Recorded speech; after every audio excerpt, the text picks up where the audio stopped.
Welcome to Break the Bank Garage. In this video, I'm going to demonstrate how to replace the rear brake pads and rotors in this 2019 Ford Escape. This is going to be the same or similar procedure for many different years of the Ford Escape. So if this is the video you're looking for, don't forget to hit the like button and subscribe to the channel before we get started. Let's get going.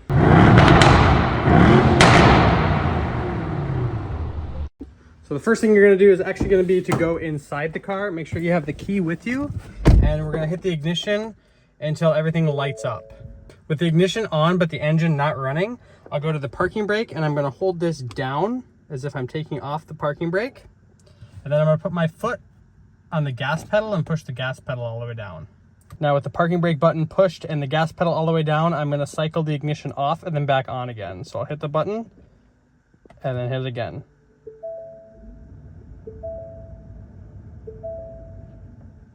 And now it says parking brake maintenance mode. And if you have the door open when you do that, you'll actually hear the parking brake motors winding back. So now the parking brake is in service mode. We can get the car lifted up. You can do that either using a floor jack and a jack stand, or in my case, I'm going to be using these quick jacks.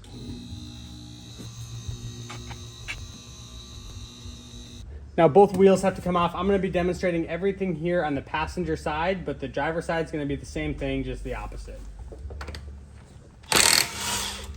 You'll need a 19mm socket to take the lugs off.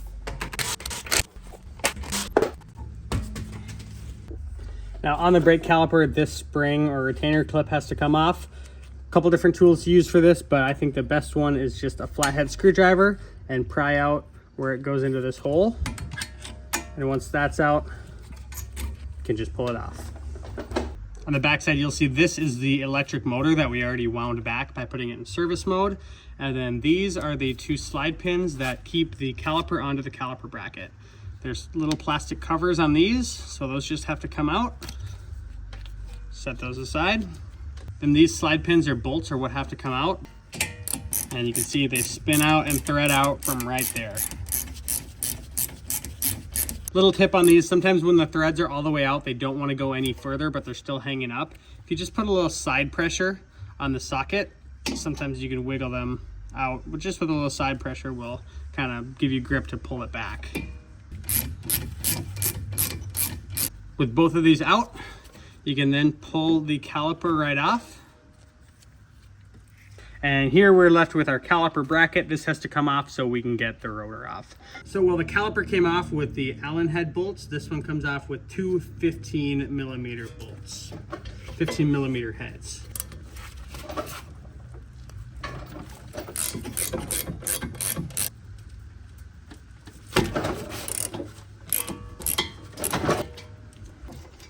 Once you have both bolts off, the bracket will come completely off.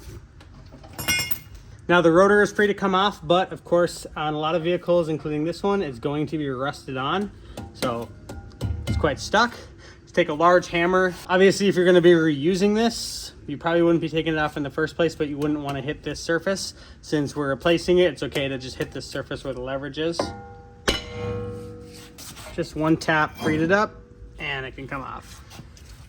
Now I'm going to use a wire brush just to clean up this hub before putting the new rotor on. Then I'll put just a light coat of anti-seize on the hub. Now the new rotor can be fitted on. If yours look really oily, go ahead and use some brake clean and a rag to clean them off.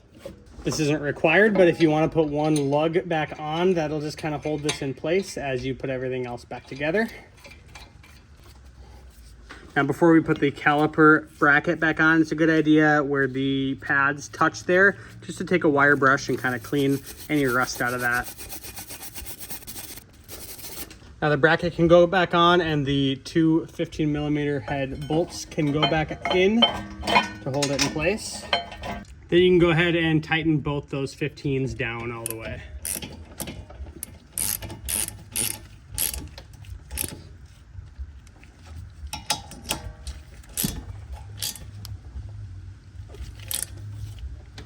So before we can put the pads on and put the caliper back on, we have to compress this piston. Lots of cars, this just presses right back, usually on the front, but in the back, a lot of times it has to be rotated back in. You can usually tell if it's got these divots here, or little cutouts. Then you know it's one that has to twist back in. This one has to twist counterclockwise. So the best way to do that is with a tool set like this. Mine is a little worn out, but you can actually borrow these from most auto parts stores. You don't have to buy one. They got all the different attachments. So like this tool, these two nubs will sit in those little divots. And then you've got a counterclockwise and clockwise tool. And then this backing piece that goes on and holds it tight in there. So the adapter piece is going to magnet on like that, and then these two nubs are going to go into the spots there.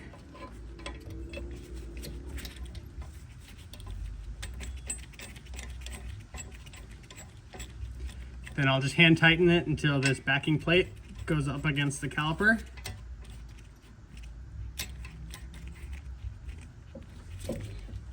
And once it's tight in there, then I can twist. Like I said, this one is counterclockwise. And I'll just twist the handle.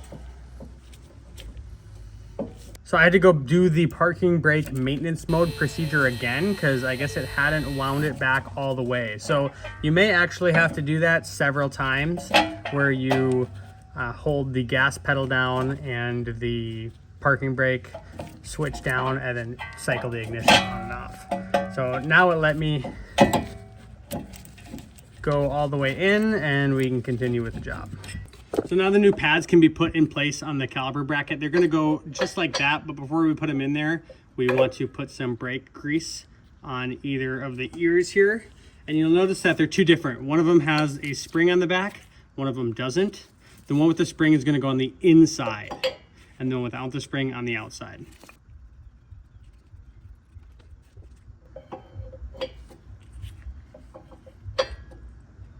Now before you put the caliper back on, it's a good idea to just put a little bit of grease on the parts that are going to be touching the pads, just so as stuff shifts around, doesn't make any squeaking noise. So that's just these two fingers here, and then the actual piston itself. And then take both of these pins out so we can grease those up. You'll want a healthy amount of grease on those, and then you can put them back in the rubber sleeves. And just make sure they slide back and forth easily. And then push them all the way back in so the threads aren't showing before you flip the caliper down. It'll just make it easier. Now the caliper can be put back down right into place over the pads. Now with the 7mm Allen bolts that slide, I recommend just starting by hand until you know you have the threads started before using a wrench. Then once they're started, tighten them down with a wrench. Don't forget to pop these little plastic caps back into place. Now lastly, this spring has to go back in, or my set came with a new one. The easiest way to do this is to start one side and then get the other side in. Notice that this is on the wrong side of this ear here, but I just get it started a little bit.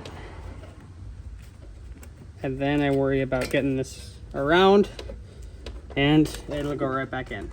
Now the wheel can go back on, and then you'll do the exact same process on the other side, and then I'll show you how to set the parking brake out of service mode. So with both sides done, you're going to do basically the same thing with the ignition in the on position. This time you're going to pull the parking brake switch up, then you're going to hit the gas pedal, and then toggle it off, and then back on. Now you'll hear the parking brake tighten, and just hold it until it stops making noise. And now you're no longer in service mode.